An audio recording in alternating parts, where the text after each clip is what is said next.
요즘 팬덤 정치라는 말이 많이 떠돈다. 이 말의 뜻을 아는 사람들은 알겠지만 보통 사람들은 무슨 뜻인지 어중절할 때가 많다. 오늘은 그 팬덤 정치가 무엇인지 살펴보기로 하자. 우선 팬덤이란 뜻은 팬들이 모인 집단을 뜻하는 말이라고 한다.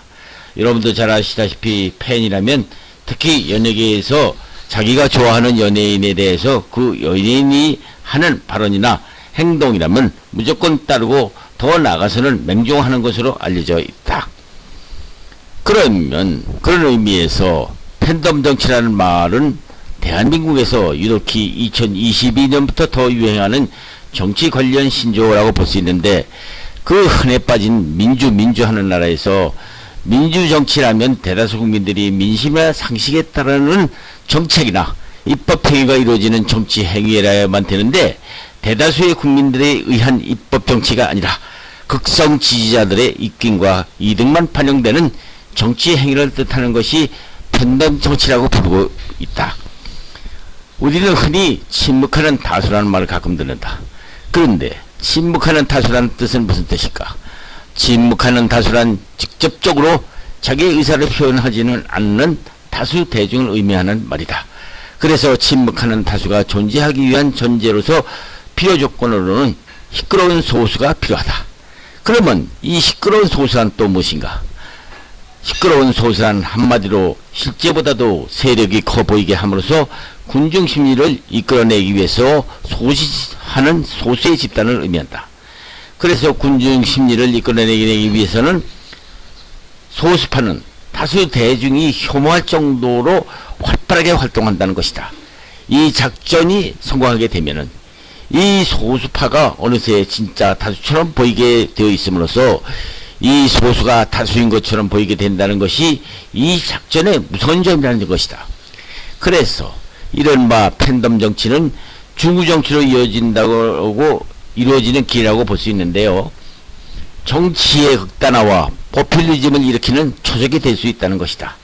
소수 극렬파들은 외부의 비판이나 쓴소리는 차단하고 아부와 무조건적인 옹호로 점철된 비이성적 정치의 흐름으로서 이어질 수 있다는 것이다. 중구정치 얘기가 나왔으니 중구정치가 무엇이길래 이 중구정치가 비이성적 정치라는 점을 잠깐 살펴보기로 하자.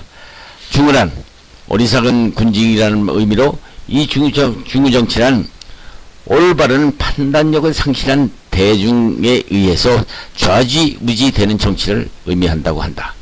오늘날 민주주의는 우리의 모두를 위해서 만들어진 것이지 평범한 다수의 사람들만을 위해서 만들어진 것이 아니다. 그렇기 때문에 민주주의라는 것은 미명하에 평범한 다수자가 평범하지 않은 소수자를 억압하고 타자화한다면 그것은 다수의 폭적에 불과하다. 앞에서도 지적했지만은 중구정치란 다수의 어리석은 민중이 이끄는 정치로 민주주의의 단점을 부각시키는 말이다. 일찍이 고대 그리스의 플라톤은 이러한 국민들이 민주주의라는 이름으로 다수의 어리석은 다수만을 주장하는 정치를 폭민들이 이끄는 정치라는 뜻의 폭민정치라고 하기도 했고, 아리스토텔레스 같은 이는 이보다 더 극단적인 말로 다수의 가난뱅이들이 이끄는 빈민정치라고까지 하였다. 그래서 이런 중구정치라는 것은 올바른 민주제가 시행되지 못하게 되는데, 이 민주주의의 단점이 심해지면 만들어지는 바보 정치가 된다는 것이다. 요즘 자주 듣는 팬덤 정치니 개딸 정치, 패거리 정치라는 말이 이런 데서 나온 말이다. 어쨌든 요즘 우리나라 정치가 반성해야 할 점은 너무도 많다.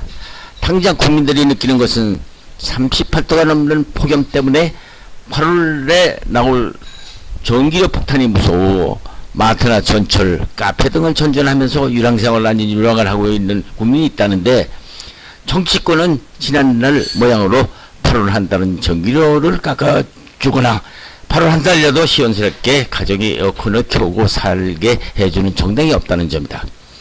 맨날 한다는 말이 입버릇처럼 탄핵이니 청문회니 자기당 권력 밥그릇 싸움들만 하고 있으니 이런 한심한 나라가 어디 있는가?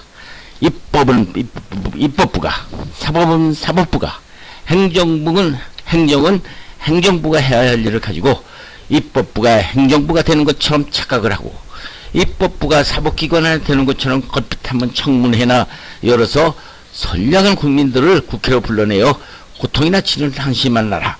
정말 걱정스럽지 않을 수 없다.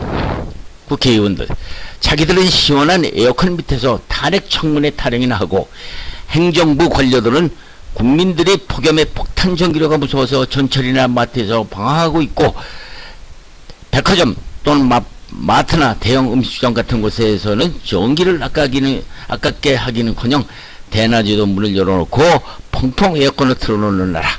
이런 것을 아는지 모르는지 권력 다툼만 하고 있는 정치권 하면서 국민들에게 나몰라라 하고 있는 한심한 나라. 우리 국민들은 어찌하여야 할까? 에어컨 밑에서 큰 소리만 치고 있는 정치인들, 자기 자신을 알라는 소크라테스의 말처럼 자기가 할 일이 무엇인가를 좀 반성했으면 좋겠다. 국민들은 입법부는 입법부답게, 행정부는 행정부답게, 사법부는 사법부답게 자기 할 일만 하면 된다. 우리나라는 미국 모양으로 대통령제 민주주의 국가가 아닌가. 대통령을 전 국민이 뽑아주었으면 국회가 아무리 다수당이라도 대통령을 도와줘야 하는 것인데 매일같이 1탄, 2탄, 3탄 입법이라고 자꾸 올리는 똑같은 반복은 무슨 심보인가. 대통령이 제2요구하는 대통령 법안 거부권을 겁대도 않고 또 내놓는 무슨 심보인가. 국민들은 정말 요즘 폭염 때문에 폭발 직전이다. 마지막으로 중국 역사에 나오는 주나라 무부왕의 시가 생각난다. 한자로는 이렇게 되어 있다. 여기 있고 있냐. 영익 어연 영익 어유 가유 이어 인 불가 구야라. 사람에게 빠질 바에는 차라리 연못에 빠져라. 연못에 빠지면 헤엄이나 칠 수 있지만 사람에게 빠지면 구해줄 수 없느니라.